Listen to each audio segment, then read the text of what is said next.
welcome everybody to the Hoop Chat. The Hoop Chat. Excited about this topic right here, dog. Let's go. I learned how to win in college. Process, right? Absolutely. Separate the men from the boys. It will separate the real from the fake. It will separate the committed from the uncommitted, who really loves the game and who really don't. Your network equals your net worth. 25 years of experience. Like, oh, man, yeah, let's get to work. Mm-hmm. Let's get to work.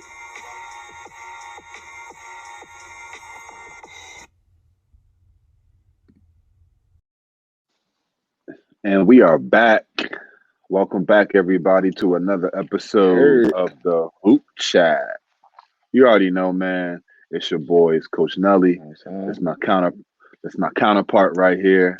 That's Mar, and he told me already he is here to pod. I love it. Pod today. The Hoop Chat. Let's get it.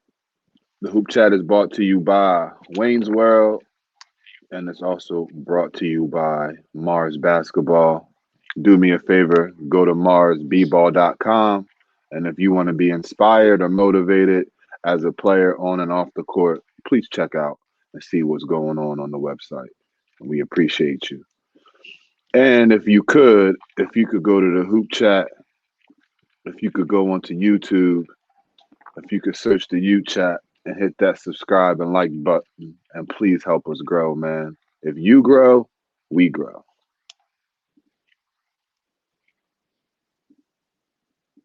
Let's get it. And it's just like that. And we are back, ready to give you the real. What's up, bro? Not much, man. Same old. Good week. Other than that, man, I'm ready, man. Ready to jump right into this joint today. I hear you. Let's get it.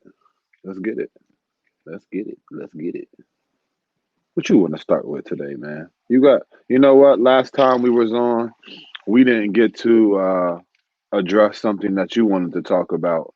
So let's start the show off with that. I know it had to do something on the lines of, just the commitment during this time of year with parents and players and trainers. So let's start the show off with that. Let's speak facts from the beginning.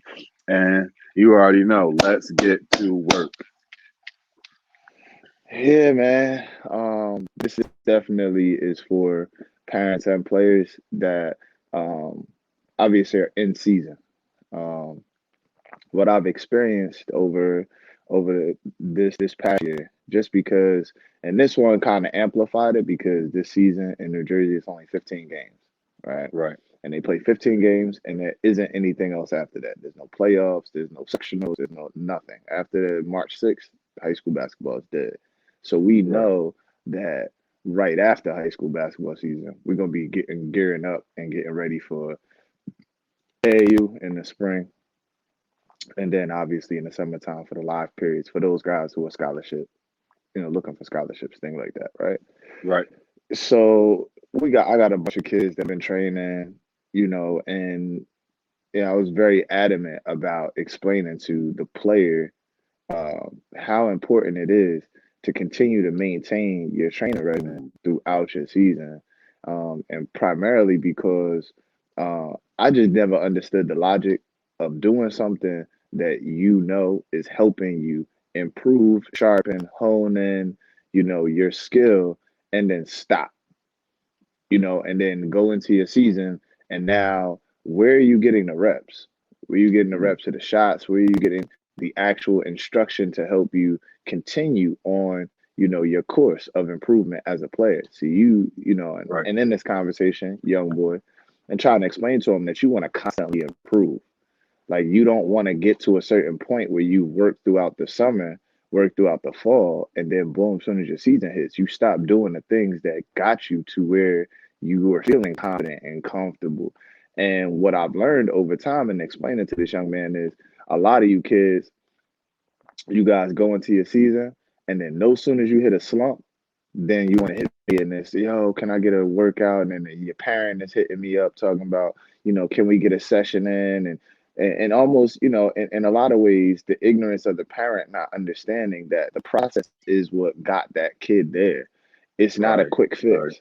So Right. once he hits a slump, it ain't coming to me, and then I'm supposed to work some magic, and they're supposed to be able to go back and knock shots down the way that they were shooting the ball, earlier in the year, or because in the beginning of the year you still fresh with training and those things like that. So, Right. I Right. really wanted to speak on that because I just think that a lot of parents are naive in their understanding, or even maybe ignorant in their understanding of how important the training process is as a whole. Right. Right. Um, and I'm going to illustrate this in a way that I feel like people could digest it a lot easier. So we just take the year, 12 months, and we want to break that down into phases of training. And you would have an essential 3 quarters, right? So we break it into 4 month fragments, and you have those quarters. So you want to talk about your preseason, your in season, and your postseason, right? Mhm. And those are three different training protocols for you as a trainer and as a player, right? So in your Right. preseason, you want to do the things that you want to get you prepared for your season. So you're Right. starting to take a lot of different shots that you know that you're going to take at high volume in a game in that system situation. This is why I Right. always ask for parents as well as players to submit me film so that we actually are working towards a targeted goal. It's not you just coming in and then you just doing random drills. In the Right. preseason, when you're in that preseason phase, you really want to focus in on the necessary things that you're going to need to do for that team, for that coach, for that offense, schematically, and you want to really hone in on that as you continue to get closer to the season, so you can assimilate quickly, right? Once you get in season, that's a totally different phase of training, but it is training, right? Because now in this phase, you want to continue to keep sharpening up what it was that you were already working on, but it's maintenance now. So it's a lot of reps at those things. It's a lot of looking at game film and breaking game film down and talking to you about different spots that we see repetitively throughout film that you like to get to, that you're successful at. And then we want to also create other options, wherein as you start to understand how you can utilize your skill and what the defense has now done. Because I don't think a lot of players understand as you go throughout the season, you get more and more film and coaches are scouting you.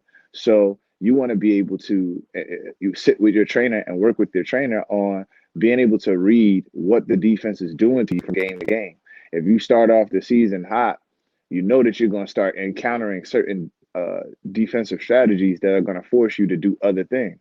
So how can we, articulate those things? How can we get to those things and then sharpen up on some skills that you could be using to combat whatever those strategies are? And then once you get into the postseason, that's an evaluation stage. We want to evaluate everything that we were doing in season, and then we want to really start to apply a training protocol that addresses those things while starting to implement some of these new concepts that could help you really distinguish your game and come back a different player in that next year than you were the year before. But you have to understand it's not just the player that has to have this mentality. It's also the parent who has to understand the importance. Mhm. So I don't want to hear about school. That is an obligation. That's a constant. I don't want to hear about that being in the way, right? Because if you seriously want to play basketball and you want to do it at a high level, you're going to have to go to school. You're going to have to be able to maintain your grades. You're going to have to go to practice, being the first one in, the last one out. And you're also going to have to find that individual time to work on your game.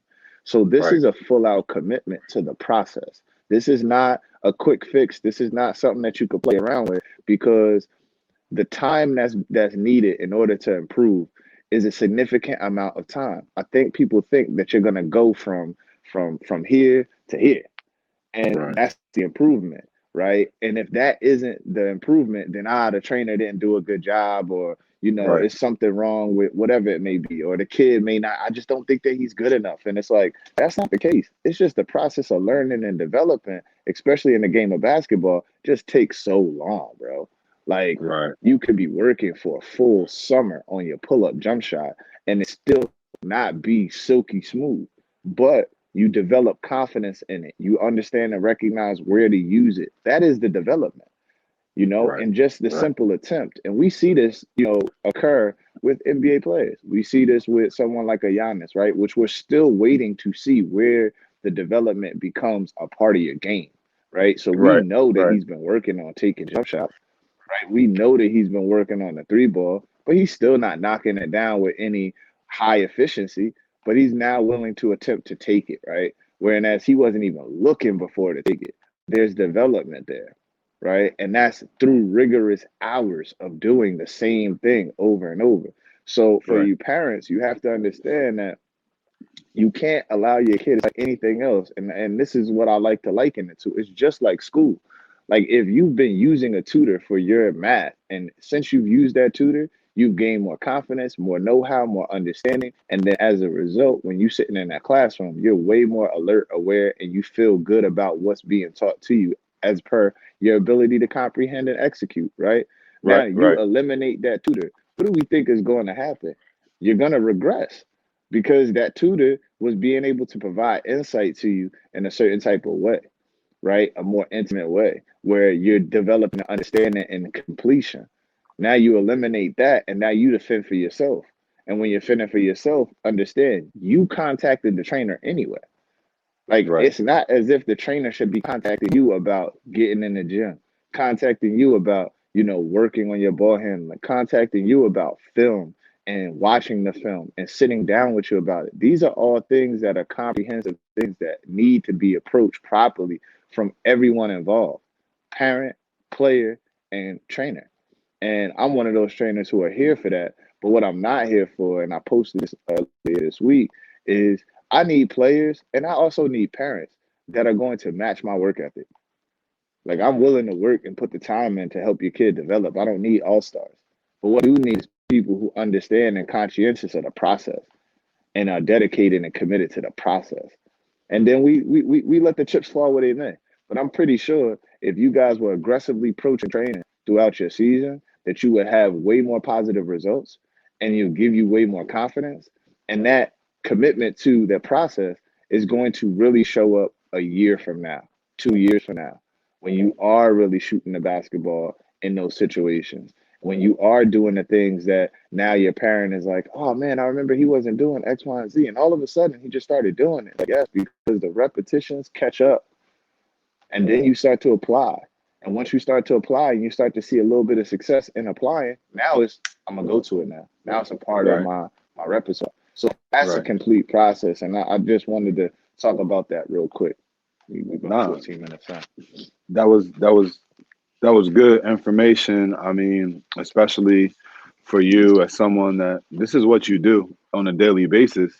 So, um, I just think that, and I'm not gonna go into this deep at all, but like it sounds like, and just dealing with parents, like most players and parents that come to a trainer at some point have the aspirations of wanting their child or that player wants to play at the next level, right? Not going to say all, but the majority of, right? They want to improve at some so they can continue to go to the steps to the. That's what everybody wants at this. They want to have the up to get into college where they don't have to pay or they get some type of break on tuition, right? So with that being Right. said, Hmm. the excuse of, oh, well, they have school or they have X, Y, and Z that we already have planned and all the above, it's like the understanding of what you're trying to achieve doesn't care about that because you and I both know when you get to college, coaches don't have time for you outside the allotted times that you have for class for you to be like, well, coach, I need to, I can't come to practice today because I got to do this paper or I got to, Right. no, you have allotted times where you take care of that. So when it's time to work, that's not an excuse. I don't want to hear, oh, coach, I got to go home. Coaches don't have time for that. So Right. and at the same time, you better Right. find time to continuously work on your game or what? I'm going to bring the next player off the bench or I'm going to recruit over you. That's how it works. So Exactly. none of those excuses matter. So to develop those excuses now is a bad habit to me because if what you're seeking is the development of your child and you've reached out to a specific trainer to help you, then you can't use those excuses with the trainer either, right? Not if you're preparing Right. for that level that you want to achieve. So, just trying to, again, help aid and open up the eyes of parents for them to understand, like, listen, like, you have to continue with something. If you were to get a trainer to lose weight, you don't lose 10 pounds and then say, I'm done, when your goal is to lose Right. 100 pounds, because you're going to lose 10 pounds. You're going to go back to your old habits and you're going to gain weight and you're going to say, oh, this trainer And didn't you work. putting it right back on. Right. Right. And what basketball is, it's kind of the same thing. You could take small baby steps, right? They don't got to be gargantuous steps forward, but whatever steps that you take, if you don't continue to hone in and sharpen and grow on those steps, you're going to regress. You're going to regress, because what's going to happen is That's you're going to rely on the bad habits that you've been doing for umpteen years, right? Opposed to what you just learned, because you're going to go back to what's really comfortable for you. So you have to stick with it. And I hear your frustration. I get it. Hopefully parents and players understand. And just one more thing, you touched on a good point for you players out there. If you have been going to a trainer, um, it is okay for you during the season to say, "Hey, listen, we run X type of offense, and I kind of understand where I get shots, but I want to improve on those areas. So when I get my opportunity, I can score." You know what I mean?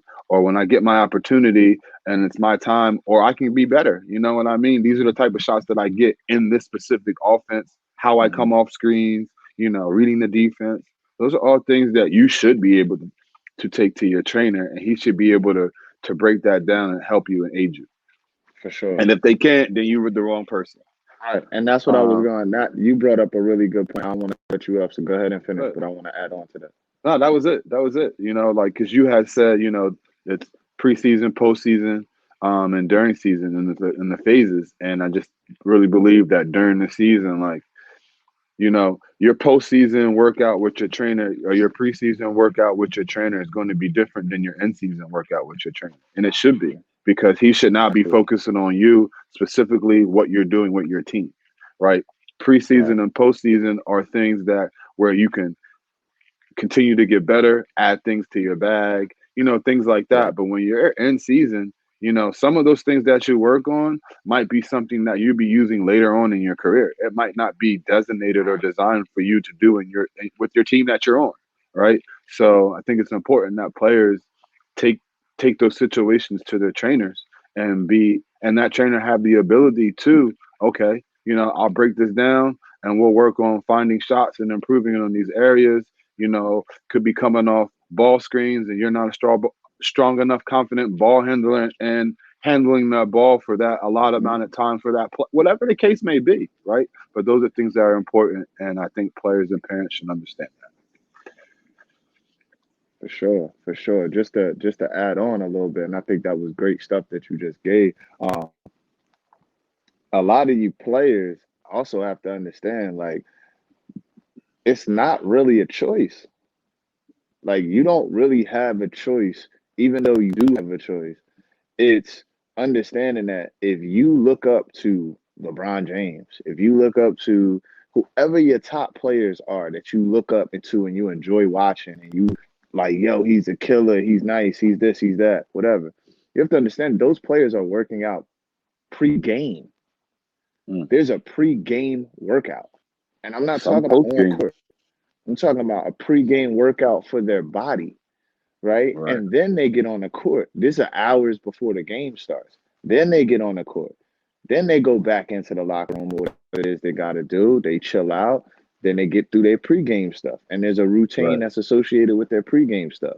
And here's the right. thing, if you want to be great, there's a post-game workout, Mm, right? And that post-game workout doesn't necessarily, again, consist of basketball stuff. That consists of maintenance of your body, making sure that you right, still keeping your body with the necessary flexibility and recovery and those types of right, things like that. So this is really a process of continuous development, maintenance, and throughout recovery, right? So um, it's not as if I'm asking you anything more than what any of the greatest people who do what you do would be doing. So Right. um, you have to understand that, and you got to be committed to that. And it's a sacrifice, man. Yes, it's a sacrifice. Yo, I got to stay up a little later to do my homework, or I got to find another time to get homework done Right. so that I can Right. alleviate that space Right. of time. That's your time management, and that is your responsibility. Period. And Right. I Right. want to take some of that onus away from the parent, because those are things that you know your parents are going to require of you. There are certain homes that people come from where their parents are extremely academically Right. conscious, right? They Right. want you to achieve a certain GPA and those things. You know that. So with that being said, don't have your parent be the one. You 15, 16 years old, I don't want to hear nothing about your parent hitting me that you got a project or you got homework, because number one, that's a cop out that I feel from you as a player. Let me hit the coach and I got homework I do. I don't think I can make it. And you know what I'm Right. saying? And it's like, well, you should have took care of your business so that you were able to provide yourself that time to work on your Right. craft, right? And for you parents, I want you guys to understand something about trainers, right? Because a lot of y'all get that messed up too. Because many of you call trainers, and I've had conversations with you. So, and I'm talking about different parents. I've had conversation with you about different trainers that you took the kid to prior to working with me and things of that nature. And I ain't trying to toot my own horn by any stretch, but this is what happens in the game of player development, right? And you're talking about this guy, and I may even know who he is, right? And you don't know that I know who he is, and you're just bashing him. Oh, he doesn't do this and he doesn't do that. And he doesn't do this. And it's like, yo, but when you came to me, what did I do? I asked you what it was that you were looking for. Many of you parents don't even Right. know what you're looking for. So how Right. can you tell me Right. that this guy is a bad trainer when you have no idea what you're looking for? There are certain guys out there who are trainers who specialize. Yo, I specialize in ball handling. I could do layups and jump shots and those types of things like that and build drills, but that's not what I do. What I do is I can get your handle right. So if you a person as a parent, you recognize your kid has weak handle and he needs to become a better ball handler. Yo, me personally, I'll send you to that guy if that's what you're looking for. If that's all you're looking for is that, yo, there's a guy who I know that can do that. There's shot coaches. There's coaches who work on guys' shooting ability, and there are some Right. really good guys who do this, right? But they're not doing the other stuff. They're not doing ball handling. They're not going to talk to you about snaking screens. They're not going to talk to you about different shots around the basket in terms of your finishing package. They're not going to talk to you about that. They're going to get you better with your feet, getting you better in terms of your shot preparation and your consistency at which you hold your release and the rotation on the basketball, hand posture, all of those types of things. They focusing on that. So I just want to, talk about that for a second because I got one of my parents, great dude, and he talks about the fact that he's worked with different trainers and why he's decided to work with this guy for this amount of time with his kid on X, Y, and Z. And I'm like, well, that is a parent who understands. That's a parent who's saying, yo, listen, I know my kid needs help, but I ain't just about to take him to any Joe Schmo. I'm about to take him to the person who I know could do X, Y, and Z because this is what my kid needs for this time.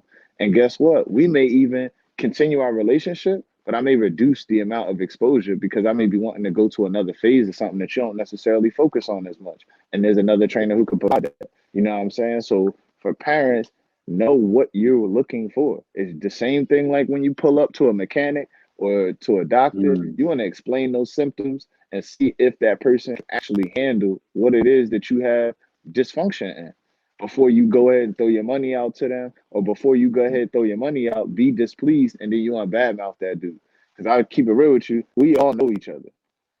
You know what I'm saying? So you got to understand too, as a parent, if your kid has 6 different trainers in a year, the common denominator is not the trainers, it's you. So what is it that these other six Right. trainers ain't providing as to why you want to badmouth or change trainers? And that's your prerogative. Just understand that you develop a reputation as well. You know what I'm saying? Right. In the community. And again, like I said, man, I just think that, parents really and players really need to have more dialogue and transparency with trainers, with basketball people who are really in the know, not basketball people who looking to just do a bunch of drills with cones and things of that nature. And I'm not knocking those people, but if you're looking for what we're talking about, I'm trying to get to that next level. I'm trying to get myself to a scholarship level. I want to be recruited. I want some exposure. You know what I'm saying? Those types of things. there's requisite things that you got to develop before you could even get to that point.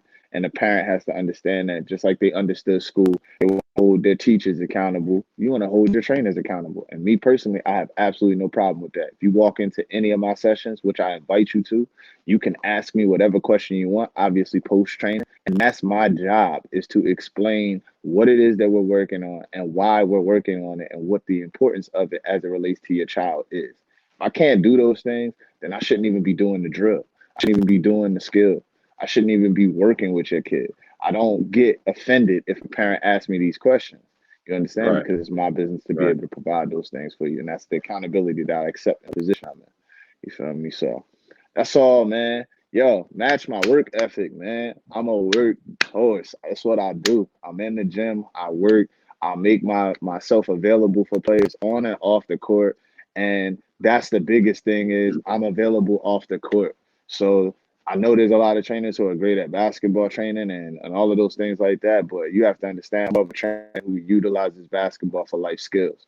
So not every player Mm. that I have is going to even continue to play past the varsity year of high school.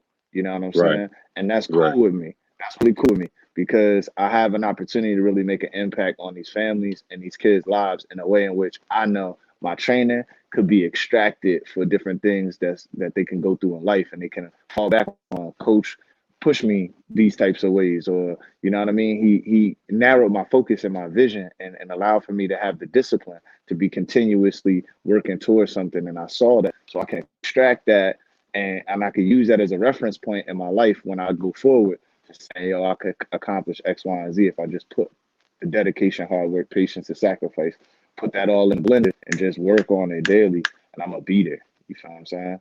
So Right. that's all I wanted to say on that, man. That's it, man. Using what you're passionate about to inspire people in life. Period. It doesn't have to be sports related. It's just inspiring people. I mean, we say it at the end of every pod. Inspiring the next person to be great.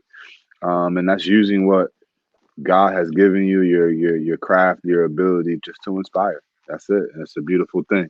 That's a fact. Um, this is Absolutely. perfect, man, because this is gonna, after we just talked about that, it segues right into what the next thing I wanted to talk about is, and I've talked to a few players on this. Mhm. This is why I wanted to touch this.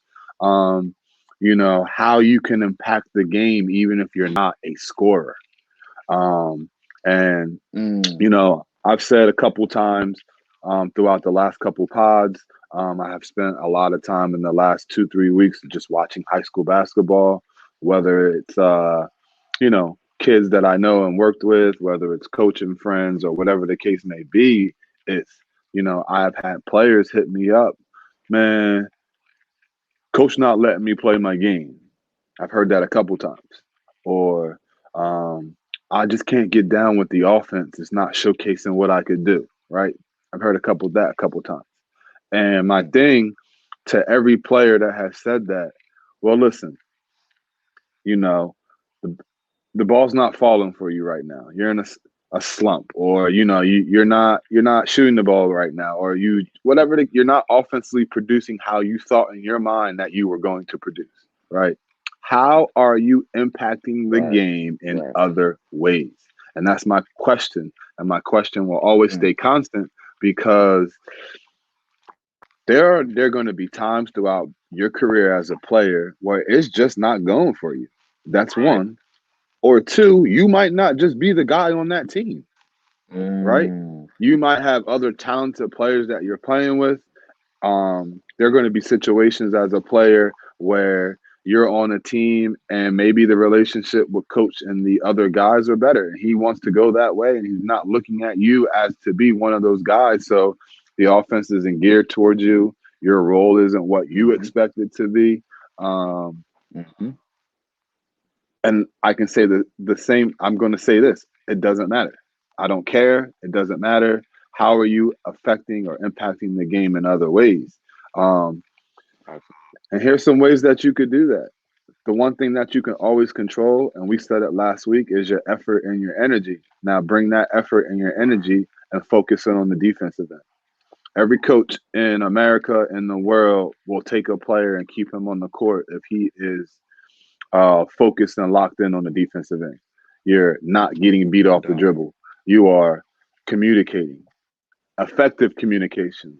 Mar talked about that last week. Mm. Giving out specific directions and talking specifically to certain players using names, cues that you have as a team. Um, Being in the right positions help, rotating, making multiple efforts on the defensive end.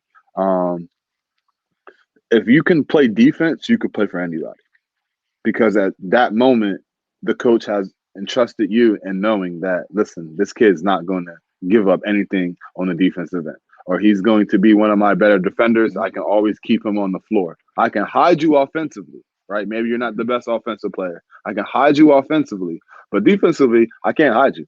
You could be picked on. And if a team's really good, and we talked about this last week, good offensive teams find that advantage. And if you that person, and they're going to continuously go at you and you can't hold your own, you can't play the game, right? You can't be on the court. So Right. that's one way of being able to impact the game is on the defensive end. Look at guys. I know you said you hate that whole two-way player terminology, right? Either you play basketball or you don't. You got to play I both ends can't of the stand it. floor. But Yeah. um, Right. look at guys that are known for their defense, like a Pat Bev, right? Um, Mm-hmm. I'm even going to take it back to you said Tony Allen, whatever. I had a Yeah. name in my head. I just lost it. But guys that are specifically known for defense, right? They got paid millions of dollars. Yo, you're gonna guard the best defender every night. They get paid millions of dollars to do that. Nobody's asking them to go. Nobody tells Pat Bev, I need you to give me 20. We Yeah. get that PJ if Tucker you is work like that. right. We don't need that from you. So Right. that tells you the value of players on the defensive end, right? For So sure. they impact the game. Um, you can do that at any level, right? You don't have to get paid. If you want to be on the floor, just play defense, right? I don't. When players like on your coach, what can I do to get more minutes? And I've had, coaching throughout the years, I've had many players say that, coach, what can I do to get more minutes on the floor? I feel like I can take the spot in the person in front of me. Well, yo, you need to become a better defender. Or I need to be able to trust you on the defensive end. Mm-hmm. For me, it's usually I never say like, I'm gonna need like 10, 12 from you. I'm gonna need you to get me 20. Nah, just play defense. Because Yeah. defense and good defensive possessions lead to what? Fast break opportunities, easy layups. And if you Yep. can make a layup, Mm-hmm. if you can make a layup, I don't need you to go out here and try to create and do anything offensively. Play defense, get Yeah. stops, run the floor, get layups. So that's one way you Right. can impact the game. That's a fact. That's a And I big just fact, said man. right, and I just said this on the defensive end. This is how you help stay yourself on the floor. Rebound. You can rebound, right? So you Mm. play D and you rebound. Damn, that goes hand in hand, right? I've had players, you've seen players, we've all witnessed that hustle guy. That guy just go mad hard, and he getting Mm-hmm. tipped, he getting rebounds, he's tipping the ball. He crashing into people, getting fouled just because he's trying to be aggressive and go after every rebound. Like those are things that are going to keep you on the floor. Those are things that gives your team possessions. You're gaining possessions for your team. So now, if you're not one of those Right. scorers, or if it's not meant for you, or the offense ain't around you, you're creating opportunities for those guys that are to get buckets. Your team to score. Guess Mm-hmm. what? That's how you win the game. I mean, I understand defense win champ, but look where defense started. Defense has led, rebounding has led to more offensive possessions. That's going to give your team more chances to Mm-hmm. win. So playing D, right, and rebounding. Two ways you can impact the game and have a tremendous impact on the game. And a person that just comes in my head is a guy, Dennis Rodman, right? Play defense mad hard, Mm-hmm. played mad hard, and rebound. Led the league in rebounding, probably considered one of the best rebounders of all time. Um, when you can look in No stats and see a question. guy have No eight question. eight points and 26 rebounds, it shows you where his focus is, right? But guess what? He was on the floor. He impacted his team. He won games that way. Um, you got anything to add to what I just said? Or you just want me to keep going? What you got? Uh, I mean, nah, keep going, man. I mean, I think I you got did you. really I'm an well. When you talked about defense, you gotta look at guys in the NBA who we look at right this second. You got basically in the NBA, you have 3 and D guys, guys who hit threes and they play defense. So you got guys like a Doug Covington. You wonder why he's gone from, Robert Covington. Phil Robert Covington. My fault. Call my man Doug. Yeah, he's a jag anyway, so you know what I'm saying. Excuse me. He's a jag. He's just another guy out there. But my Yeah. bad. Robert Covington. Shout out to Robert Covington Robbie, out there Robert, out there in Portland. Robbie. But one of the things that we really need to talk about from that perspective, and again, joking around a little bit with his name and whatnot, but what he's done is he's created a career off of the fact that he plays defense from a wing perspective on point guards, shooting guards, small forwards, and sometimes in certain cases, power Yeah. forward. So he's Especially when he literally was in able to Houston defend. last year. Right. So you're looking at a guy who was able to defend positions 1 through 4. And I'm not in your way because I'm not looking to boogie. I'm just catch and shoot on the other end. So Mhm. you could create James Harden, and that's why he went from Philly to Houston. And in Houston, he changed his position. In Philly, he was playing the 3, right? And he was Right. really defending small forwards. When he went to Houston, sometimes he was at the power forward spot, bro. You Right. know what I'm saying? Right. So you're looking at a difference of a player that he's guarding. And again, he goes from a situation where they thought they could go all in, and he was going to be one of those players that was going to be a supplemental piece to a championship. That's because Right. he's earned and garnered that level of pedigree because of what he does on the Right. defensive end, not what he does on the offensive end. It's what he does on the Right. defensive end, and it's the exact Right. reason why the Portland Trailblazers, once he came up, said, "Ah, come on over to Portland." Because with you in the mix, you give us another lanky, long, athletic defender, wing defender, and again, that's going to help out, Dame and CJ when they run up against those bigger guards that, Right. in the playoffs. So Right. again, this man has made a career and made it, giving himself opportunities just off of what he does on the defensive end, and that speaks to your point. You got to identify the areas. I think one of the things Dennis Rodman did really well was he didn't go to the saturated area, which is a very savvy business sense. Say, yo, I ain't about to mess around with trying to score all these points. I'm about to just grab all the rebounds from the dude shooting it. And if I could get 2 possessions for my team, if I can get offensive rebounds for my team, that means we get a possession. If I can get defensive rebounds, then that means that limits the other team from a shot opportunity. So they one and done. Right. You know what I'm saying? So it's simple math. Let me go ahead and be valuable at this area because this area can be very lucrative. Because listen, Dennis Rodman played in championships. He understands. Yo, securing a possession and limiting a team to one shot can win you a Huge. championship. Huge. Huge. So Huge. So we have playing defense, rebounding. rebounding.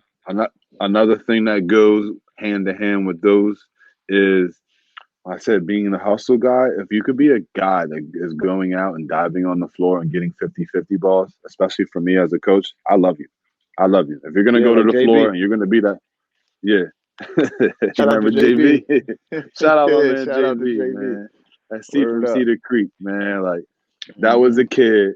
If we kept a stat that year for 50-50 balls, he probably won the majority Got of them because he was a kid that was physical, hustle, didn't care giving his body up for a team, would go to the floor, be the first one to the floor, and find a way to get the ball.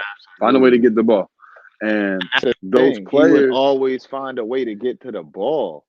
Like he'd right, be out of bounds and he getting the ball back in bounds right, to a teammate. right, He just did right, a lot of great intangible things. Go ahead. I'm sorry. right. Nah, right. That was, we tripped down memory lane right there. But Word that up. was it. We had a kid that had played for us, and it was like that was his skill. If you asked him what his skill set was, I mean, he wasn't gifted offensively. He wasn't going to come out here and wow you on the offensive end, but 50-50 balls, that was his knack. Like he just knew where the ball was going. He knew how to save the basketball. He knew how to get to the floor. You wasn't going to rip it out of his hands. He'll knock you over to get the ball. He'll pick up a foul to get the ball. All right, on to the next play. Right. But that allowed him to stay on the floor because again, You are Mm-hmm. securing possessions for your team, right? If you notice where we're going with where this is going, you are impacting the game by allowing your team to get more offensive possessions, playing defense, holding teams down to one Mm-hmm. shot, rebounding the ball, getting loose balls. Right. Those are all things that are giving your team offensive possessions and giving you more chances to score. Okay. And Right. then if you're not a scorer and we get to the offensive end, here's something else that you can do to impact the game. Set good screens. If you set great screens Oh for your yes, bro. teammates in plays, Yes. especially for the kids that are scorers on your teams, you are going to find yourself open. You're going to find yourself open in positions where you probably Mm-hmm. have to take one dribble to a layup or a quick layup or a wide open jump shot where you don't have to think. You don't have to dribble. You don't have to create, right? So if you Mm-hmm. set great screens for your teammates, you are impacting the offensive end. You're impacting the game. You are either one, getting them open for shots that they can make, or two, you're going to be open. And it's simple as that, right? Mm-hmm. So again, play defense, rebound the basketball, get on the floor and get loose in 50-50 balls, and set great screens. Those are all ways that you as a player can impact the game and find yourself on the floor. And then if you mix Right. that in with continuously staying with your trainer, you might find yourself growing at a rate you never thought of. Right. Right. Nah, I mean, I think that those are four amazing points. Again, for you players, man, who may be watching this, man, we're not telling you this just because it's some cliche stuff. We telling you it because we went through it as players, and we Right, saw throughout our career there's certain guys who we've had the pleasure of playing with, where we like, yo, you know how he got here? He got here just because he worked hella hard. Yes, he does. He set screens. That's what he do, and I right, like that because he takes pride in that. You understand? right, Because he understands who he's playing with. You ever see older guys play basketball and they set the screen and then boom, as soon as they set the screen, the guy comes off, catches it, throws right back to the guy who set the screen. It's knowing how to play basketball. So when you get around certain people, it's like, nah, he don't do X, Y, and Z, but he could be useful because of the fact that he does this. And this is important, but it doesn't go up in the stat column. It doesn't show up where, you don't hear commentators saying, oh, look at that screen. You know what I mean? But when you have certain commentators, especially at the collegiate level, which I encourage all you guys to be watching college basketball, especially if you in the high school level or below, um, you'll hear guys like Billy Packard talk about those types of things, or Bill Raftery. mm-hmm, He'll talk about the mm-hmm, breakdown of, systematically what created shot opportunities, and that's the education behind the game. And it's so important for you players to really start to understand who you are in the game. What do you typically do? I know everybody wants to be LeBron James, but there is no LeBron James, right? I know everybody wants to dribble like Kyrie, but there's one Kyrie, and you have to be honest with yourself. Like, is my handle, right, do I have this natural handle gift, or am I just I at handling the ball? If you just right, okay at handling the basketball, then you shouldn't be trying to do Kyrie Irving type things. You know what I'm saying? right, Because it's okay. Long as you're protecting the basketball and your coach says you got good, feels comfortable with you in terms of ball security, that's good enough ball handling. You don't have to break people's ankles. You look at what Kawhi Leonard is doing. He ain't doing what Kyrie Irving doing, but he gets wherever he want to get to on the floor. So it's understanding the game of basketball and who you are inside that game. And then, like you said, bro, if I am a shooter, like I knock down threes, that's what I do. Well, why don't I round out my game by becoming a better rebounder, by becoming a better defensive player, for my team. And just constantly, if you want to be great, you got to the holes and you got to try to plug those holes where you can. You know what I'm saying? Because, like you said, as you get older, it just gets harder because you get people like me who look at your tendencies and break you down. And then you get coaches like Coach Sparrow who make scouting reports like this. You know what I'm saying? And yo, man, it gets that serious, bro. It gets that serious. You know it, I know it. Where all of a sudden you got people Yo, trying to do shout out certain things. Coach Sparrow, man. Them scouting reports used to be books. Books. Books. Shout out. We gotta get him on here one day, man. Shout out to Coach That's a Sparrow. fact. I didn't mean That's to right. cut you off, but that just took me Nah, back nah, to nah. you know, when we was on our championship run, he like those scouting reports used to be to a T, and it'd just be a booklet, but he had broken you down. Like that's what he did. He knew your tendencies. Word. You know, he gonna take 2 dribbles left, and if he going left, it's 2 dribbles or 3 dribbles. He's picking it up or he's coming back right. Like tendencies like that, and it's just like wow. Like so, big shout out to Coach Sparrow, man. Man, I just remember, man, freshman year with Coach Sparrow. You know, again, I took off during my freshman year. I got to give him a lot of credit for that. I'm talking about as a basketball mind. I really just respected the fact that we would have these different types of conversations, and he was engaged in the conversation, and I was just amazed at how thorough he was with players. Like I'm Mm-hmm. saying, like what you're saying is so true. You walk into a game, you were so prepared. Like it was like, hold up, like as you playing, it's like, yo, he didn't deviate from nothing that was in the scouting report, bro. That's just what he Nah, did. If he's a catch and shoot yeah, guy, he wants you to run him off the line and he can't put the ball on the floor. That's right, exactly who that dude was. You know what I'm yeah, saying? And I just appreciated that thoroughness and that transparency. Because again, as a player, you are reliant upon your coaches to be able to illustrate and articulate those things for you because it makes the game so much more easier for you. You know, right, and again, man, that's why you were successful when he was a part of the staff. That's why we were successful when he was a part of the staff at my school, just because it's his work ethic, man. It comes back down to the right, work ethic and just the right, respect for the game. And that's what I right, learned from because he was a jokester, but at the same time, he would let you know, like, yo, you not that. right, I, right. I know what you're talking about, but yeah, Don't spin yeah, you know what I'm around. saying? That type of guy. Right.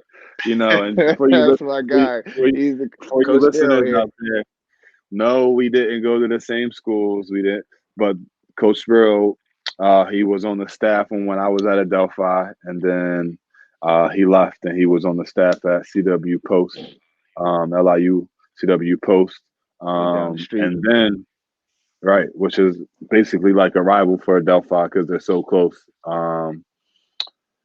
And now he is the head coach at Mac Prep in Charlotte in North Carolina. He's been doing big things down there. Has taken a lot of players and helping them get scholarships. I mean, his numbers Mhm. are truly it's just a credit to his hard work, his knowledge, and that was that dude, man. He really put time into his craft, man. When I had to be in summer school, he was the one in the gym with me in the summer, rebounding for me, giving me some pointers on how to better myself for the team. So, got a lot of respect, admiration for that dude. So shout out Coach Sparrow. We'll definitely get him on here one day. Um, Definitely for sure. so the next thing I wanted to talk about, last week we talked about things that good offensive teams do. Let's switch it up Hmm. and talk about things that good defensive teams do. And having played for one of the best defensive teams in the country, Division II, when I was in college, this is big, and this is how this topic, and we all joke around here, around the way. They be like, Wayne, you don't play no defense, you just want to shoot. But and it's true, I want to shoot, but I have to accredit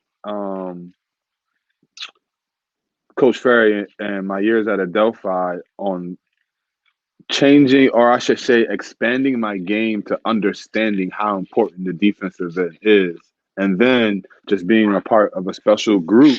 That for the 3 years he was there, we were the number one defensive team in the country, and if I'm not mistaken, we were Mm. holding teams to around 37% from the field. We was really locking down on defensive end, Mm. and we had That the was really it helped that talented. we. Oh yeah, and I mean that was his thing. It's kind of Yeah, like that yeah, mentality. yeah. Listen, Let's add that. Let's add that in there. we were gonna come out. We were gonna be Hey, physical. yo, oh, word. We were going to be That's physical. that's how we Coach doing Ferry's it. thing was like, listen. He used to tell us, "Well, the ref ain't gonna call every foul." All right, coach. That's how we gonna play then. set the tone. We dictate, but that's what we would do. We would dictate how the game and physicality of the game was going to be played, and we dared the ref to blow, especially at home. We dare you to blow that whistle 50, 60, 70 That's times in the game. that's not the You know, cheerleaders. That's not the cheerleaders doing this. That's him. Yo, bruh. My joint red, and you can see it's red, bruh. Like, it's crazy. oh man, Hated that I love gym, it. bruh. I Hated love that it. I gym. It's love it. I dark in love that it. joint too. They Oh got a new man, yeah, joint now, right? the new facility is beautiful, man. And Delphi really has grown since I've been there. But that gym was definitely our advantage. It was like that Yeah. small dungeon with the track above. Um, I mean, I know you were a year after, but when I was there, especially when we were on that run for those 2 years, um, when we were like 50 something and 2 years, when we used to pack that gym out and we used to pack out the track right above it. So Yeah. you got people above Hmm. you and like the atmosphere made it seem like there was thousands of people in there. In reality, I think the gym max maybe held like 900. You know what I mean? Right. But just the support and the atmosphere created, and that the fact that the track was above you and people are yelling down onto the court created like an echo, and it was dope, man. It was dope. Um, Nah, that's and the not what fact, did it for me. What did it for me was, yo, these dudes got a dance team. I'm in the timeout like, yo, They got Laker girls. Like, yeah, yo, we had a dance team and a cheerleading squad. yeah, that's what I'm saying. They had We both. had both. They had pom poms. People was flipping. Then people was doing this stuff. I'm like, yo, I'm in the timeout. Like, bro, what is going on right now? Who are these dudes, bro? This is not a college team because we ain't got none of that. We had about 7 Oh cheerleaders man, going like this throughout the game. Defense. You know what I'm saying? They got a dance team. They had a production. that's funny. That's funny. Oh man, good times at Adelphi, man. So things that good defensive teams do, huge. They don't get beat off the dribble. And I don't know, that was something that was huge with Coach Ferry. And that was one of the things that kept me off the floor freshman year, was just understanding like, yo, you just can't get beat. I can't have you on the floor. You can't be a part of the team on the floor if you're just getting beat off the dribble because you're constantly putting us in bad positions. You're constantly having us to rotate and cover your back. So you can't get beat. You got to keep guys in front of you, not on the side of you, not trying to reach behind. You know what I hate, and I've seen this a lot in the last couple of years. If kids really think like, "Yo, I'm gonna beat you," and try to flick the ball from behind, like that's defense. Like I don't care if you get it or not. And what I'm seeing now, a lot more refs are just calling that foul. Right. Like you try to cut, that's a foul. Nah, like you're not just going to lay defense and say, huh, nah, that's a foul. You know what I mean? And so you have good defensive teams. They lock up, and you're not blowing by on dribble. You're not just going to blow by me. I'm going to keep you in front of me, and I'm going to force you to kick the ball or swing the ball. And my teammates are doing the same thing at the college level. And I just watched what game was that yesterday? West Virginia and Texas. Yeah. And yo, in the first half, right? And West Virginia is really, huh? Was that Texas Tech in West Virginia? Nah, it was Texas. Okay. All right. Go ahead. My bad. Right? Yeah. So like the Right. first half, I'm just like, yo, like West Virginia don't look like they want to play. And mind you, this is the battle of 12 and 13, right? In the second half, no, they were down 19 at halftime, West Virginia. And when I tell you, like, it really was like whatever he said at halftime, he lit that flame. Mm-hmm. The defensive intensity that switched in the second half, man, like I was watching that last night. And when I tell you they weren't letting guys blow by them, it was clamps, bro. Like they really clamped Texas up. Like, nah, you're not blowing by. Rotations on point. But I was really impressed of how hard Texas had to work to penetrate. Mm-hmm. Like, it was just it wasn't happening. And it was dope to watch the switch and the intensity of just not letting guys beat you, right? And West Virginia ends up coming back and winning that game. That's back-to-back games where they were down 19 at half and come back to win the game, and it's created by their defense. Right. So good defensive teams do not get beat off the dribble easily. And with that said, the next thing is they keep players out of the danger zone. And when I mean danger zone is, one, they're not allowing paint touches, right? Not allowing a lot of paint touches. And the other thing is you're not giving up middle/baseline depending on how your man-to-man is played or how your defense is played. Some coaches do teach that you're going to allow kids to dribble middle towards your help. Some teach, we don't give up middle, we force baseline. Whatever your philosophy is, as a player, if that's your danger area, you don't let players get there, right? The one danger area that's constant for every defense is keep players out of the paint. No paint touches. Limit paint touches. So you're not getting beat off the dribble. When you do, you're forcing them away from the danger points. Mm-hmm. 3, close out on balance. And that's going to lead to not getting beat. And that was something I definitely struggled with freshman year. I was terrible at closing out. Like, I'm running at players mad fast and not really understanding that breakdown point of, the approach to getting there and being able to get in a good stance and stop somebody from see ya. And, at the college level, when it's see ya, somebody's probably getting banged on. Right. And guess what? You getting yelled at. Right. I want to talk about that. I was terrible at closeouts. And I remember 2 cats in particular that it was times, man, like I hated the drill. It was like, it's not, first of all, like, it's not realistic, bro. But I understood the handicap that they was trying to, put me in because of the fact that, it's going to be a situation where the ball is going to be up top and you need to close out, or the ball's going to be swung to the wing and you need to close out, or the ball's going to be swung to the corner and you need to close out. And man, Brandon, shout out to my man B Bell, bro. But hella quick. So shifty too. So it's like the first couple times you run out there, you kind of like, all right, he just swung through, see you. You know what I mean? Because I'm out of position. But then when you start, coach, chop your feet, get your hand, get your butt down, chop your feet. All right, I'm trying to chop my feet. Now he's starting to jab me.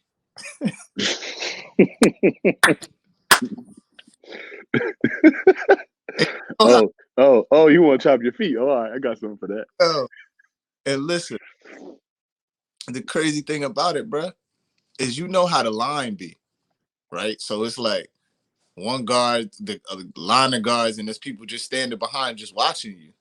So now you got your teammates, and they like, because I'm getting tapped, and they don't want to laugh, because if they start laughing, you already know coach gonna be like, get on the line, this ain't funny. Right.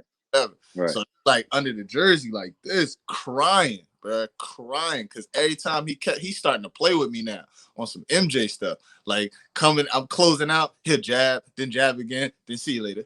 You know what I'm saying? He hella quick. So what it taught me was I was longer than him. So I had to learn not to close out so close. You understand? I had to learn to close out and utilize my length as a buffer. Like, all right, look, I'll contest your shot because I could get off the floor. And if you're going up, I can get to that. But I had to learn that, is what I'm saying. And it comes with understanding yourself and having coaches put you in that context. But it also has to come with you being willing to fail. And I had to figure those different things out for myself. I didn't know. I thought I was, all right, let me close out, boom, boom, boom. I had to realize, like, I'm pretty long and I'm pretty athletic, so I can get off the floor pretty quickly. But I'm not great at my first initial lateral movement. You understand? After you break down and you close out to the basketball, if there's somebody who's making a move, my first lateral movement is not the quickest. So close out close to someone's body, he's gonna get around me. So I needed to force them into, I want you to take a jump shot, bro. Like, Mm-hmm. obviously, if it's somebody like you, I don't want them to shoot a jump shot. But in the grand scheme of not getting beat off the dribble and we're playing percentages, I'm going to go with the fact that this person is shooting the basketball and I'm going to contest rather than trying to, keep them from out the paint off the dribble drive and now trying to effectively either block their shot or something of that nature. So Right. these are aspects that this is an aspect I really struggle with a lot. Like, Right. a lot. And again, like you said, it's the reason why I didn't play. It's the reason why coach is like, yo, you're not ready. Because you already know, like you said, they'll keep swinging the rock. If you the weak link, they going to keep swinging the rock till somebody see you. And it's like, oh, yeah, it's food. It's dinner time. You know what I Yeah. mean? And you're right. And one of the things I also wanted to say about that is if you're not good at the closeout thing, you're going to put so much more pressure on your teammates. Right. And that's a very important aspect is your teammates will respect you if you handling your business. If you handling Right. your guy in front of you, your teammates will respect that. If your guy is living at the rim and every other time down court, it's like, yo, I got to come off and help you every single time, then bro, you're a liability and you need to become a better on-ball defender. Right. No, absolutely, man. So big, man. Definitely big. Closing out on balance, making sure your hands are high, limit blow-bys, and that goes into not getting beat off the dribble, and that will help you keep players out of those danger zones and danger points. Right. And once you get up there and you are in good defensive position, you have to have active hands, because active hands can create turnovers. It can cause players to make bad passes, make bad decisions when somebody's constantly active with their hands in their space. So make sure your hands are high, ready to contest, and active. Proper rotations, right? I hate when people say, well, my man ain't scored. Well, if you're guarding your man and the ball's on the other side, he don't got the basketball and the shot goes up and it goes in, of course your man didn't score, but you're not in the proper position. You know what I mean?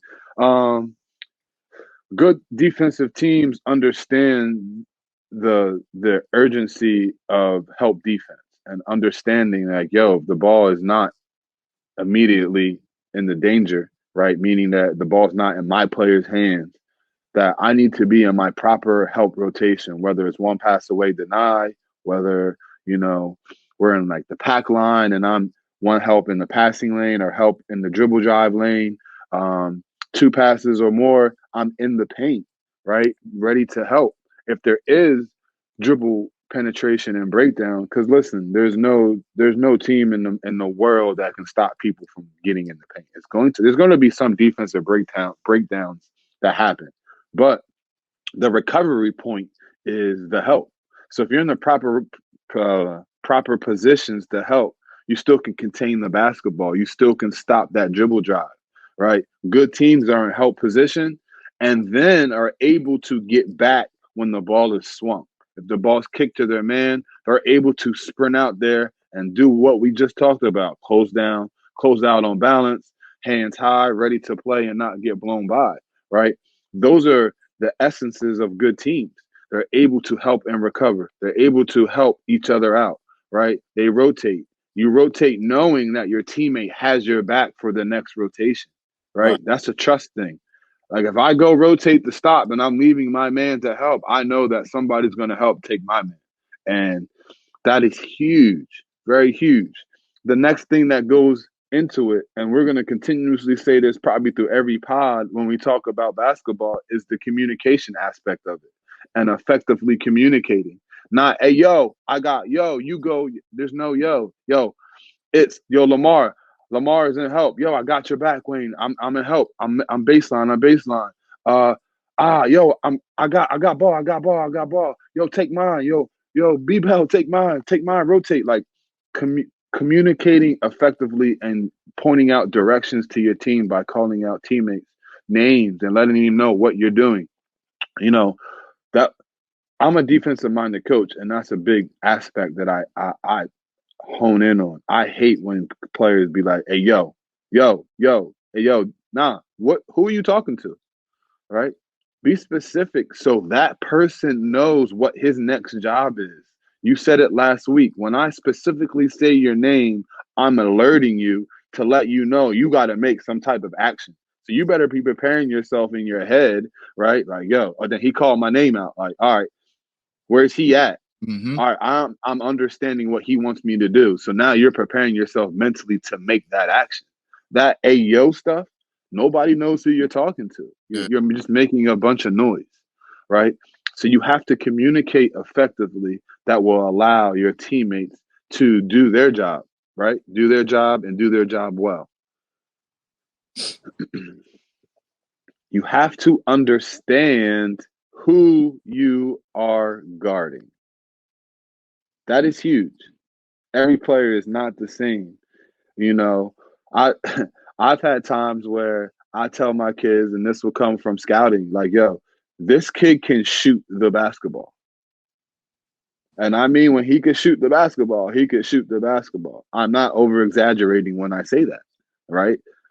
And then you get in the game, and that kid might be 2, 3 steps behind the 3-point line, and the defensive pressure isn't there. The kid's just there, and it's twat, twat, and it's get out the game.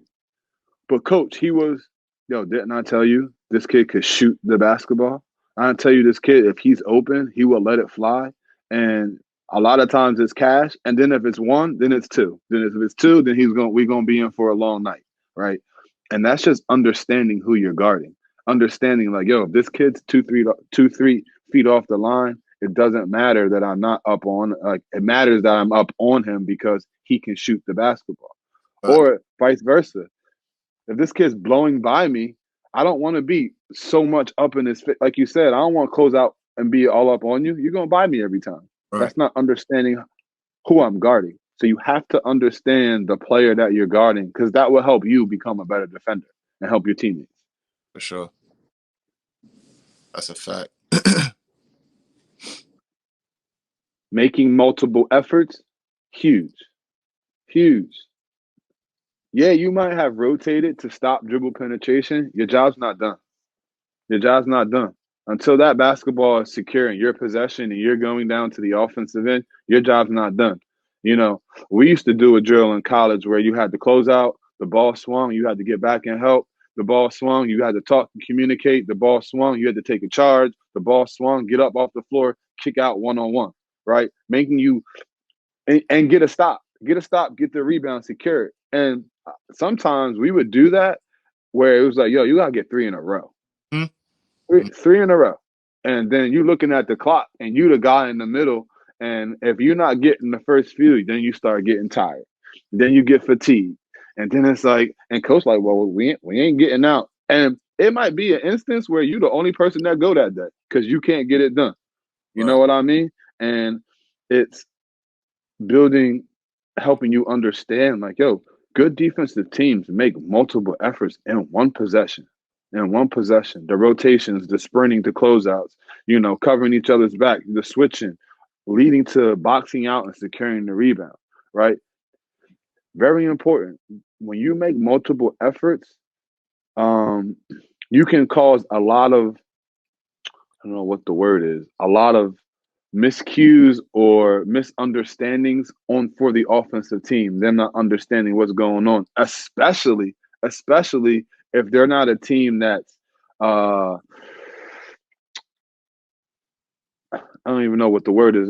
If they're not I don't want to use the word good, but they're not good on the offensive end. If they're a team that's just like, yo, we're looking for this one look on this defense, on this play right here. If it's a down, we want that shot. And if you're good at shutting that shot down and being able to make efforts to stop that, you can cause a lot of, mess ups in that offense, right? Making multiple efforts. So making multiple efforts is huge. And that's an energy thing. That's an energy thing in the wanting to of rotating multiple times, doing what you need to do to get stops. Taking charges. Yo, shout out Ed Williams. I meant to say this earlier. A teammate of mine, Ed Williams, was just named one of the top 75 influential players. He was a power forward. It was power forwards in Division II in the last 30 years. So big shout out to him. He was a big part, a big reason of our runs, but he was the best charge taker I've ever played with. He had a knack for taking charge. Now, his body paid for it, but if there was a stat in college basketball for that, he definitely led the country. Mm. And it was crucial to us because now we had the number one shot blocker in the country mixed in with the number one charge taker in the country, if it was a stat. And he just had a knack of rotating and taking charges. So now teams are like, oh man, like even if we do break down mentally, I got to look out for this guy because he's taking charges, or you know what I mean? He's willing to give up his body for the team and he's in the right position and understanding, that was huge for us. That helped us shut teams down and helped us limit teams to one possession, right? So taking charges, what that comes from, players? Rotating and being in the right spot. You know what that comes from? Making multiple efforts, right? See how all this ties in together. And good defensive teams, they force turnovers. Right? And they limit teams to one and done by rebounding the basketball, right? And we've talked about earlier in the pod about having impacts on the game, if not being the scorer. If you see all this is tying in together, right? Rebounding the basketball, locking you in on the defensive end, great screens doesn't go with defense end. 50-50 balls go with the defensive end, right? So good defensive teams do all the things that we just mentioned. I'll go through briefly. They don't get beat off the dribble. They keep players in front of them out of the danger zone, great closeouts, active hands, proper rotations. They communicate effectively, understanding who they're guarding, multiple efforts, take charges, and holding teams to one and done. Great defensive teams do these things. I think we started off by talking about a lot of individual stuff and then mixed in with a lot of team stuff.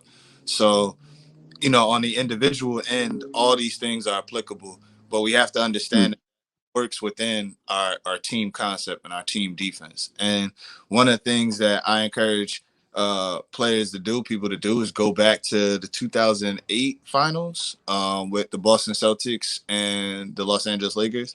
And one of that the Boston Celtics did an excellent job of, besides the fact that they had hella defenders for Kobe, was and they even highlighted this throughout the series. I forget what different games it was, maybe game 3 or game 4 or whatever. But they highlighted every time what would happen when Kobe caught the basketball. And when Kobe caught the basketball, saw 4 defenders outside of the person on the ball. So they were loaded up to the basketball saying, yo, we're going to force you. We're going to pack this thing in and force you to kick to your teammates and force those guys to beat us. And one of the things that's very intimidating from an offensive perspective is a team that's disciplined, where you got the RD, but you also got that pack line behind them that's loaded up, and they're talking and they're communicating. One of the things that I want to throw out there that I found to be very effective as a player, and I implement this in when I've coached, is echoing the other team's call on the defensive end, and that's a form of. And when you echo that offensive team, a lot of those teams and ones that you were talking about, teams that are looking for a design, they're very They're very they're very strict with how they play on the offensive end. It's like we're gonna pass it. And when that play might be called Duke, and when that dude comes over half court and he calls Duke, when you defensively echo that call, he's gonna look back and he's automatically right. What do I do now? That's when you know that you've already started to win in some form or fashion, because their confidence is mental. They know the play. You know what I'm saying? Even if you don't even have it, you dead tired. You done forgot what was on the scouting report. You know what I mean? And just the simple that you are saying that, it gets in the psyche of the offensive player. And when you're talking about, and I hope New Jersey adopts a shot clock, but when in the so do I. At the collegiate level, when you talking about a shot clock, you talking about now you down to 18 seconds.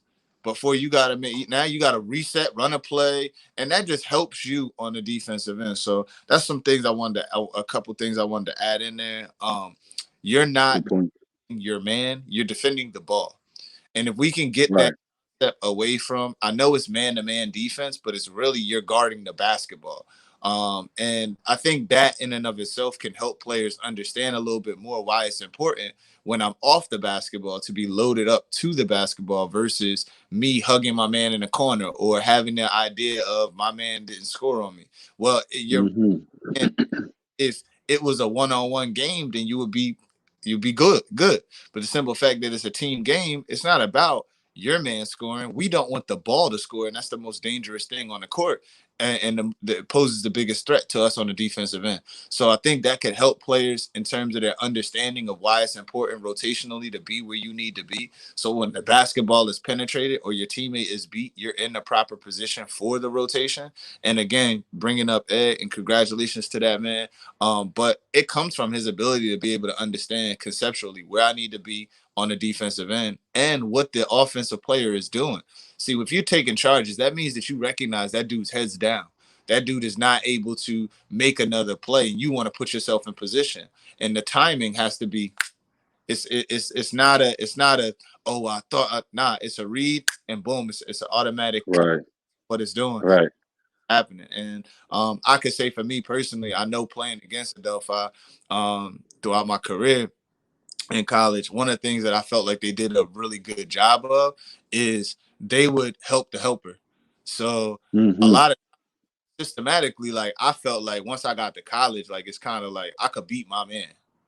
You know, like I could beat my man off the dribble. I didn't have a good finishing package where I would have picked up charges just because I didn't have a good finishing package.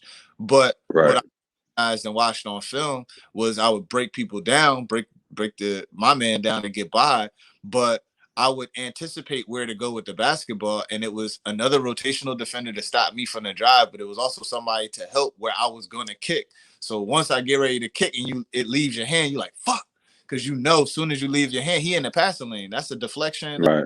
Right. You know it as soon as you leave your hand. So it's the multiple efforts within the scheme, and that comes down Right. right? So some of this that we talking about here, some of you guys are just in bad situations where you're not being educated on what you need to do from a coaching perspective. Shell drill is not enough. You can't just have guys in shell and just pass it around the perimeter and where you supposed to be? Where you supposed? No, we need to talk about this when teams are running pick and rolls. What do I need to do? You know what I'm saying? How Right. that. If there's a situation where we're undersized and we have to front the post, where am I going to be in terms of the backline help so that they just don't throw it over the top? You know what I mean? In these situations, as coaches, talk to your players, develop a solid philosophy so that your players can adhere to it, right? You can hold them accountable for it, and it's clear. It's a clear thing. I've had so many players that I've worked with over this past season. And we talk about certain things, and they're like, "Yo, coach, don't be talking about that. Like, coach ain't tell me that. Like, yo, I ain't even know that." You know what I'm saying? Like, I'm sorry that you guys have to experience this because I think that that's just a fault of the coach. But it's so important for you to know it and for you to be able to play at the collegiate level if you want to get to that level. And that is JUCO Division 3, 2, or 1. I don't want y'all to get it. Right. Not just talking about playing for Bill Self in Kansas or, playing for Chris Mack at Louisville. We're talking about playing for whomever at the next level. They're going Right. to, if you want to consider yourself a collegiate basketball player, you need to be prepared and understand how to play defense on the ball as well as off the basketball. And Right. over my career, I've developed myself into becoming a better, I would say, if it comes to on the ball versus off the ball, a much better positional defender. And I Right. very similarly to Steph Curry. Like I mean, I put myself in position to get steals. I know where you're gonna go. I can see your tendency. I see your head turn. I know what you either gonna throw back to the screener, so I can put myself in position on the ball. It's not as good, but I give the effort to try to make sure that this guy is not gonna be. Right. In my mind, if any young player could think about this, it helped me a lot, especially at the pro level, is trying to make a person put the ball on the floor 3 times. Like if he Mm. after 3 dribbles, my help has to be there. But if he's being Right. one dribble, or if he's beating me off 2, my help may not be there in time. But if I could make him put the basketball on the floor 3 dribbles, then I should be able to keep him, maintain him. I've done my job in maintaining him, number one, because I guarded the first, the second, and the third dribble. But in the middle, Right. beat in that third dribble, my teammates have already seen that this person, we locked up, we loaded to the ball. This person has put the ball on the floor 1, 2, and 3. And now I'm in position now on the help side to help my teammate if he gets beat on that third dribble. You know what I'm saying? Right. Getting beat is going to happen. It's gonna happen. Absolutely. There's nobody in the world who is like, yo, I'm gonna stop him. You know, they tried to call this dude the Kobe stopper, and we see what happened to him. His name is Ruben Patterson, and he got destroyed when they call him the Kobe stopper just because Kobe has an off kilter night. You understand what I'm saying? Right. Now he becomes Right. Kobe stopper. There is nobody, and if you play at the elite level, you're gonna beat people up. People are gonna beat you, bro. They're that good. Right. You know. Right. Right. So just kind of few of those things there, man. Willingness to put your body on the line is very important. Nobody ever said foul soft. So if you're going to foul, make sure you get your money's worth. I'm not telling you to hurt anybody, but don't give the soft foul. I can't stand it. I hate watching at high school level. Kid goes up and you give him one of these. If you're going to foul him, make sure you don't get the basketball up. Give him one of them Delphi fouls. Well, Delphi little because but again, they developed and that's something further for your coaches. You know, that was Coach Ferry and his ability to be able to impose his will on the officiating crew. And like you said, if you build that identity, the officiating crew already understand what it is. They coming in, if you don't think Rick Pitino's teams fouled a lot of people playing full court, man, Nolan Richardson's Arkansas 94 feet of hell. If you think those dudes wasn't fouling, grabbing, smacking, all of those different things like that, that happens. You know what I'm saying? And you, as an offensive player, have to mentally prepare for that. Like, yo, I had to mentally, my first game now, I'm dead serious. Get slapped. I'm like, yo, he didn't call nothing. He just running the other way. Right? And mentally, that could be something that for that moment in time, it kind of throws the offensive player off. You know what I'm saying? Right. I'm used to, I got to adjust to what's going on right now. You know what I mean? Right. That could be something that keeps somebody, out the paint, so to speak. Right. Times you got to get those teaching fouls. If a guy beats you off the dribble, that's the school that I come from. As a big, you're supposed to protect us guards when we get beat off the dribble. If you can't be there to contest, from a charge perspective, and you gonna leave your feet, you gotta give them a teaching foul.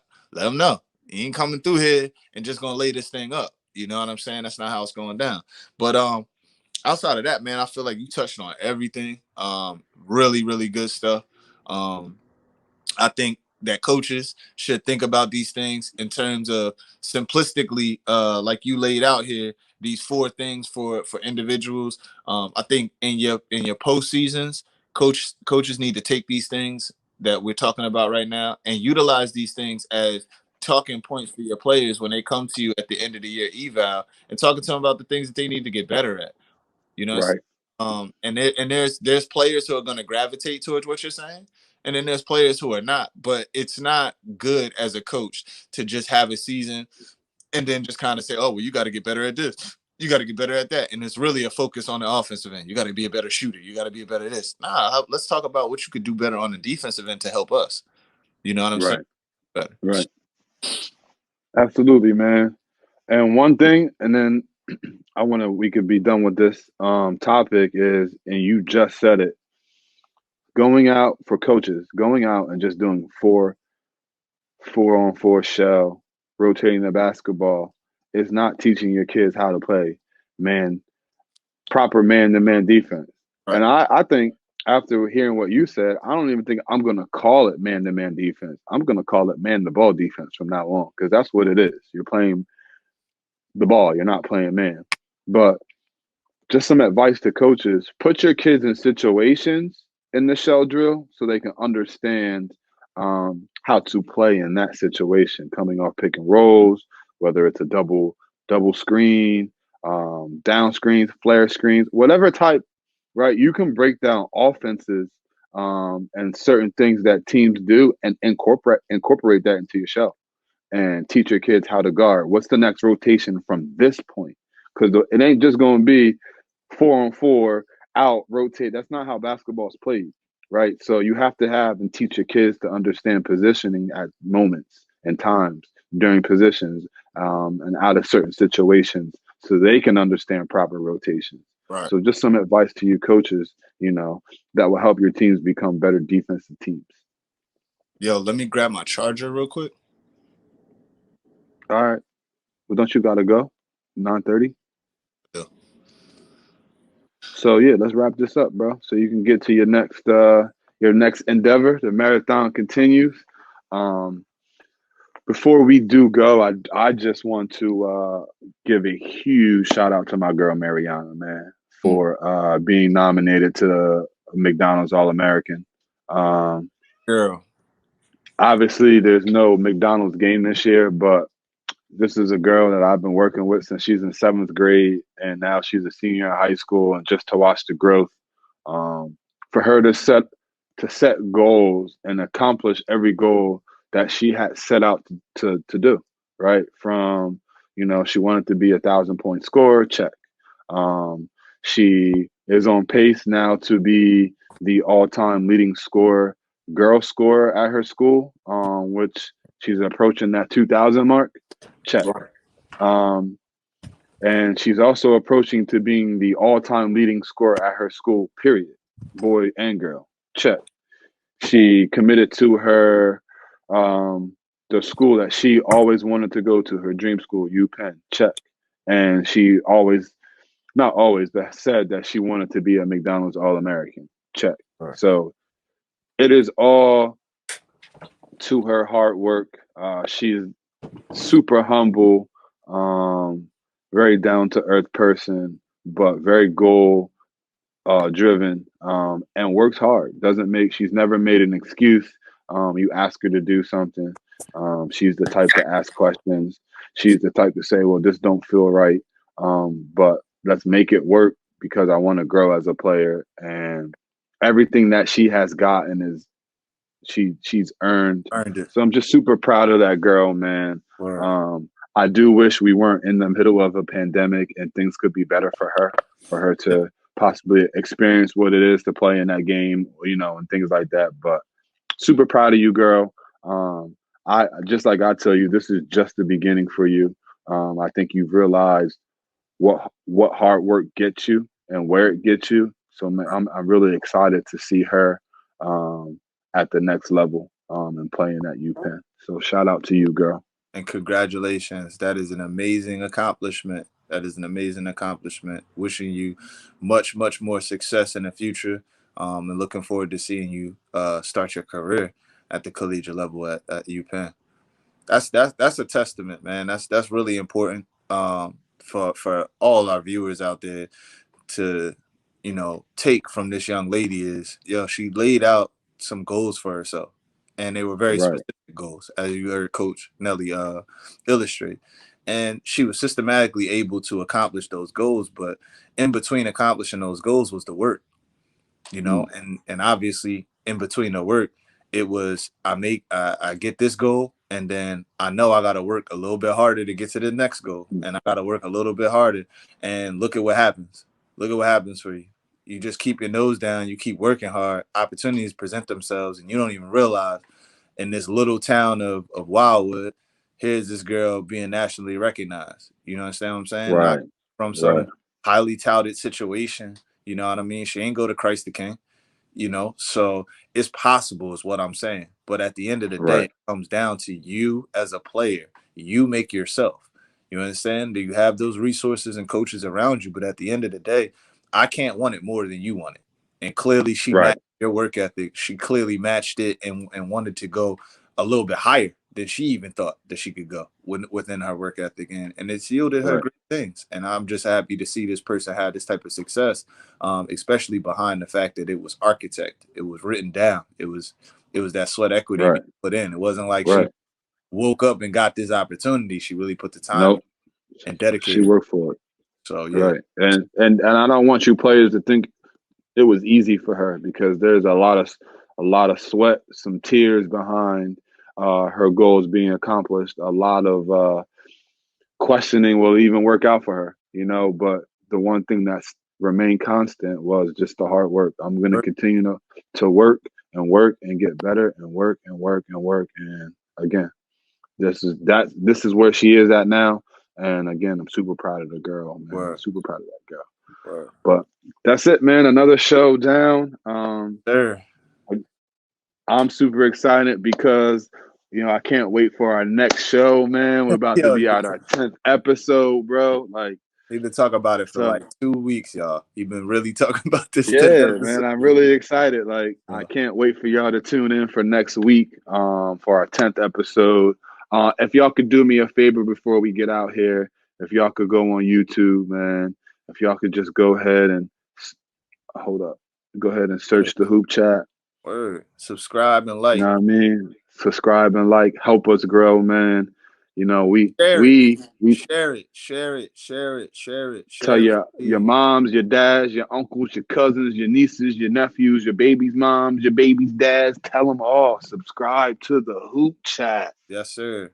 Because listen, at the end of the day, man, it's just enough. It's information for you. It's information for you. Even if you're not a basketball player per se, if you know a young kid who hoop, if you know family member, if you know a person who is into basketball, whether they're a coach or whether they're a parent, that want to try to help their kid. This is why we doing this. We doing this to be able to try to provide the right context and information to people who are in the basketball realm or want to be involved in the basketball realm or just like to hear locker room, hoop chat talk. You feel me? So that's what we're really trying to do here. And we can only really accomplish what we're trying to accomplish with your help. So please not only just like and subscribe, but please share it. We'll be clipping things up. Follow us on our IG and just share that information, man, because that's all we're trying to do. We're trying to just get this information out. It's free information for you. And we're just trying to meet as many people as we can and help as many people as we can with the experiences, our knowledge, know-how that we've gained in 30 plus years of this game. Absolutely. And with that being said, remember, the most important thing is to inspire the next person to be great at whatever they do. Peace. Peace. We want to welcome everybody to the Hoop Chat. The Hoop Chat. Excited about this topic right here, dog. Let's go. I learned how to win in college. Process, right? Absolutely. Separate the men from the boys. It will separate the real from the fake. It will separate the committed from the uncommitted, who really loves the game and who really don't. Your network equals your net worth. 25 years of experience. Oh, man, yeah, let's get to work. Let's get to work.